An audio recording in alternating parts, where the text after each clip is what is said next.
It can be hard to exactly understand your progress after playing for years. The longer you play, the less new things there are for you to learn, and you can form a habit of always playing within a certain skill range. In this video, I'll be explaining some methods you can use to track your progress, as well as some of the pitfalls to avoid while playing. I'll also be covering some general ways you can keep improving, especially if you feel like your skills have become stagnant. This will apply to both Standard and Mania, so feel free to share this with your D-ranking friends. Playing every day might seem like a good idea on the surface, but it can be difficult to see your progress, as there's not a lot of time in between play sessions. It's also important to note that your own performance can fluctuate day to day, and that progress is not linear. There's even other factors like how warmed up you are before setting a score, and what you feel comfortable with at that given time. Because of this, I would say try to have days where you know that you're going to be at your peak ability, and use that for your main practice. The days in between can be used for rest and recovery. If you still want to play during those days, then keep in mind you probably won't be playing as well, and that you can use this as an opportunity to practice lower, less physically demanding maps. Now before we get into what exactly you should be playing, I want to discuss the best mods for this kind of practice play, and that's Score V2 and No Fail. In my opinion, Score V2 does a better job of accurately displaying your performance, as well as handling slider accuracy differently. It's not as heavily based on combo alone, and it's much easier to compare other scores on the same maps. Here's some example scores.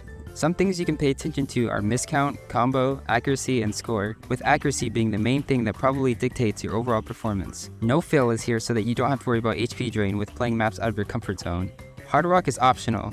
For Mania, this lets you practice with a tighter judgment window and makes mashing through maps more punishable. For Standard, it can be a little nuanced since always playing with AR-10 can be a bad habit, as you'll get less used to lower AR maps, so you really have to pick your playstyle for yourself. If you're concerned about accidentally setting a top score and having it not be submitted, you probably won't have to worry about this for the type of maps I'm going to recommend. But still, I know a lot of people do care about rank score and online stats, so you can really make that decision for yourself. For the types of maps you should play, this really depends on your own skill level and what exactly you're wanting to practice. If you're really pushing your limits and going outside of your comfort zone, I would say these percentages are what you should aim for. The range is a bit big, but that's because the percentages can vary a lot based on what type of map it is. For instance, in Standard, if the map is very aim heavy, you're generally going to have a higher percentage, opposed to a harder stream map for you.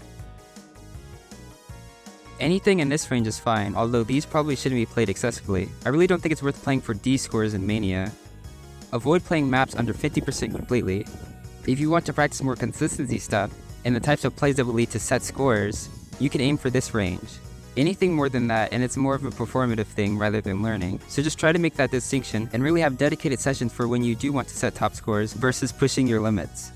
Speaking of which, when you are having a practice session, don't play the same map more than once in a session. You will start to rely more on memory, and you could even form a mind block if you keep retrying the map over and over. Just play it once and move on to the next one. After a while, you can come back to maps that you've played before, whether that be after a few days or weeks, and give them another try. This is where you can really start to see your improvements, as enough time has passed and you've experienced a lot of different maps.